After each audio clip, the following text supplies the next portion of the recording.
Hello, you wonderful people, and welcome to another episode of Not Too Comic Book. This being a show where we talk about TV shows that are adaptations of comic books. For today's episode, I'm going to talk about the latest episode of Harley Quinn. A lot of really interesting things went down in this episode, so let's break it down. Well, first and foremost, let's focus on Harley and Ivy, as Ivy's trying to look inside of the green to find Frank, but she's having no luck. I get because she's kind of beating herself up because I think obviously you find out in the long run, which I love that line of, oh, I hate it when it's like the power was with you all along. You know, that cliche of like, oh, she was so busy like being so frustrated and disliking so much about herself and blaming herself she couldn't tap into the green. She's kind of, I think, almost kind of getting into that territory saying like she had lost touch with the green, despite being like the plant person that she is. She couldn't necessarily tap into the consciousness of the green. I don't know if we really seen any poison. I mean, I guess that was always just innately part of her. Just kind of like, it's just interesting to know that like obviously she's tapping into the green.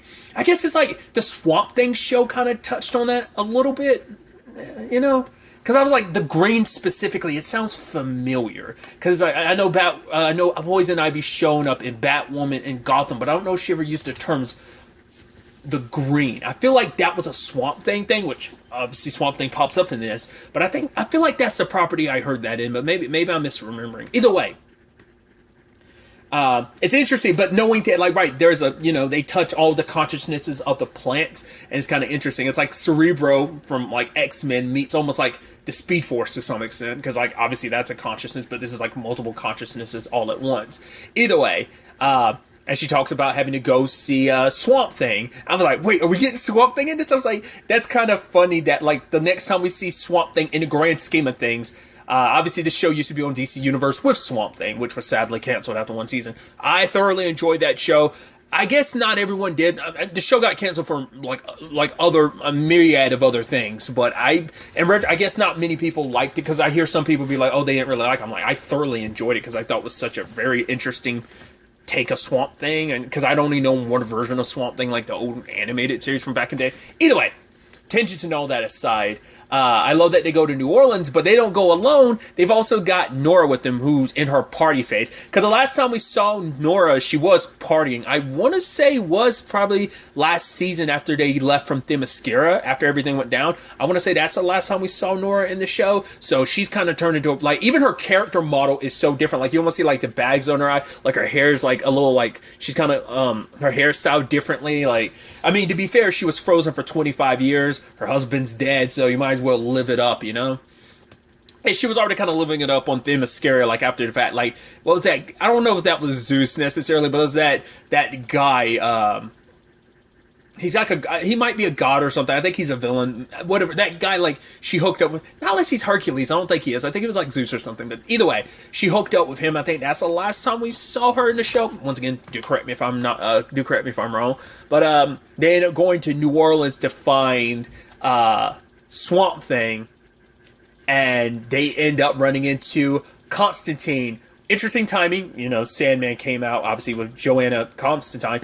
The Constantine thing, but also, like, I guess I recently found this out. I didn't know that. I was listening to Fat Man Beyond. I didn't know that, like, it's like, well, it makes sense in the grand scheme of things. John Constantine is DC owned, so that's why. Also, another reason to do Joanna Constantine. I mean, just because, I guess, legally they couldn't do John Constantine. Either way, once again, there's plenty of John Constantines running around. Why not shift it over to Joanna? We got freaking Jenna Coleman, so, like, it's a win-win, you know, so, like, who cares?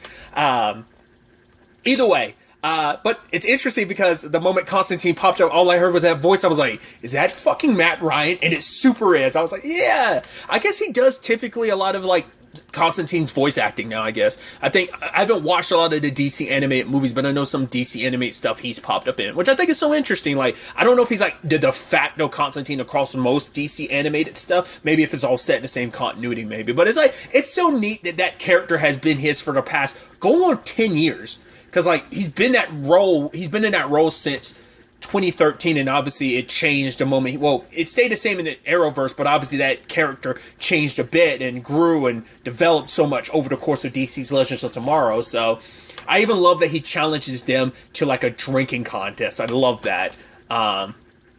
I was like, yeah, that's a very Constantine thing to do. And Ivy was kind of against it at first, but then the moment Harley was like, yeah, you should use this opportunity to open up, and it's like the moment Harley was talking about opening up her feelings, because Nora was kind of like, kind of saying like, right, it's lucky that you have any friends, because none of her friends, her old friends, click with her anymore. To be fair, they're probably like all 25 years older, so... At least this Nora, if you didn't see Batwoman, spoilers, at least this Nora didn't end up like that Nora. Basically, that Nora ended up rapidly aging. That was her storyline. Because of being cryogenically frozen, it like messed her up. So she never stayed the exact same age. She started just rapidly aging. Like time did basically start catching up to her, but it started going even further beyond that. Like she was going to die from it. So just kind of an interesting little tidbit. But her thing was like basically none of her friends, she didn't really connect with any of her friends anymore. Once again, I thought probably they were older, they all kind of moved on in their lives. That probably plays into it. But it's also just like, right, she had nothing in common with them anymore after everything that she's kind of been through, because she's not the same Nora she was 25 years ago. So I just thought that was kind of interesting. Nevertheless, they get into a drinking contest with Constantine. And then there's also that situation of, what was it? I think you'll get to see the shirt because of the angle fully, but it didn't. Ivy's shirt say Brangelina. I'm like, that's an interesting shirt to steal. Potentially, if that's what that was, that looked like it was a Brangelina shirt, and I was like, that's so weird that's. Not unless that was something else. Like I said, part of it was cut off, and then like Constantine's wearing like, what is it, I tanked the shark or something like that. I was like, oh, that's interesting. I also love when Nora calls him out, calling him Connie, and I'm like, oh, that's actually a sweet nickname. Most people call him Johnny, which I love that they found that photo. Ivy's like, oh, I mean, no, it was Harley found that photo, and like, oh, I have this bra, oh, and this one, and it was a picture of like, oh, love to Johnny, love Asmodeus, or Asmodeus, because I have heard it pronounced Asmodeus, but I would read that as Asmodeus, but that because I've always heard the name that way. But maybe I'm, either way, I just thought that was interesting. It's like, God, Johnny, he's such that character's such a man whore, all around. You would think it's hard to be, it's wild to know that you're like having tryst with demons. I mean, maybe he has tryst with demons in the comics and stuff like that, and I just don't know it. But I mean, it's like, considering everything with the storyline of Astra, I would think you would hate demons, so you get in bed with something, it's like, hey, strange bedfellows type of situation. But either way, I do like that we meet Swamp Thing after him and Nora banged it out. It's like, oh yeah, she's like, oh, it's kind of weird to ask him for a favor after he was literally inside of me. It's like, ew. And he's like, and then later on he brings up the fact that he's like, you were inside of me. He's like, literally. Which I also love that I don't even know if it's hippie-ish, but like if you notice, Swamp Thing has a little bit of a man bun. He's kind of got that almost hippie bro-ish vibe to it. He's like, oh, chai latte, ladies. And she's like, oh, who would drink chai? He's like, oh, it's pretty good. And him and Nora are kind of hitting it off. And so it's kind of weird. And then also she went in, she was like, oh yeah, sorry, I didn't ask for the favor. I got just so caught up in his vines, and we had a quickie. It was like, wow, that was fast. And he's like, yeah, let's go beignets. So, but then she kind of goes like, yeah, he's not my boyfriend. And he's like, wait, we're not? I thought we were connected. She's like, yeah, but we met like 9 hours ago. Plus, I'm not really looking for a commitment. I'm in my prime. I just want to do my thing. And it's like, understandable. You were just got out of a complicated long-term relationship, your husband dying, sacrificing himself for you. So it's like, yeah, you just kind of want to have fun, But it was also her lesson that she learned in the grand scheme of things was, I don't have to live my life all at once. And I love Swamp Thing, like, got super, and, like, Ivy's calling him out for being so sensitive. And when Harley was doing her psychiatrist thing, which I love that they utilize that sometimes. Because I love that, like, that's happened sometimes, even with Margot Robbie's Harley Quinn, that sometimes she'll go into her psychiatrist bag, but they use it as a joke. And I love that, because it's like, yeah, like, just because she's insane doesn't mean all that knowledge she had completely went away. She just picks the weirdest times to decide to go into our psychiatrist bag. But the fact is that she kind of pointing out like, oh yeah, like he's got a lot of inner demons and stuff that he's not dealing with. At first I was like, I couldn't tell. I was like, is she just specifically talking about Swamp Thing, or is she kind of alluding to Ivy? It's like, no, she was being super blunt about being, it was speaking about both Ivy and him. And so, like, he's raging out. I was like, wow, kind of a crazy thing for you to, like, rage out after kind of, like, getting dumped. But it's like, hey, everyone handles getting dumped different ways. They can all be kind of chill like Kite Man. We would all be better if we were like Kite Man. But nevertheless, he's kind of losing his shit, and he kind of, because Ivy thought the reason why they had beef, they didn't get along, why they weren't friends, is because she wants to destroy humanity. And he's like, yeah, because he connects with everything, plants and human alike. I mean, he was once human, and obviously, you know, the whole consciousness thing and everything. But he was like, well, yeah, that was a big thing, but really, like, he's like, I'd sit there and listen to you to complain about stuff, but the moment I talk to you even a little bit about Linda and our impending divorce, you'd make some excuse to leave. It's just like, you were a shitty friend, you never cared about anyone but yourself. You're selfish. She said, oh, I don't know what it's like to lose anyone. And she talks about Frank. Frank was the only friend she had, because even Frank brought it up, was it last episode? I think Frank was like, yo, I've known you for like 20 some years or something like that. And she says like Frank is the only friend that she had, like a person who really knew her best before Harley came into her life. And it's like, I can't, like, I need my best friend back. And I was like, because the way she treats him sometimes, you kind of wouldn't expect that. But it's also like, no, like, I mean, obviously the way she loves plants, and I guess her love for plants combined with like what Frank has kind of been by her side through it all is actually really sweet, and her opening up like that, because she's not always the, you know, and especially with their friendship, because they have that shit talking thing back and forth. But I'm like, if that's not a definition of friendship, like best friends and friends are the ones you talk mad shit about and stuff like that. But ultimately, like, Harley's like, yeah, I was kind of laying down the, you know, kind of like, oh, you should, you know, kind of being super blunt about it. But hey, you made it through. You figured it out on your own. So I'm proud of you. Because, yeah, she opened up a little bit. She was very, like, reserved in that moment. So, and ultimately, she checks into Green, and lo and behold, I would never have guessed it was Bruce that had Frank. Makes all the sense in the world, but still, I thought that was kind of a neat development and twist on that front. So, either way.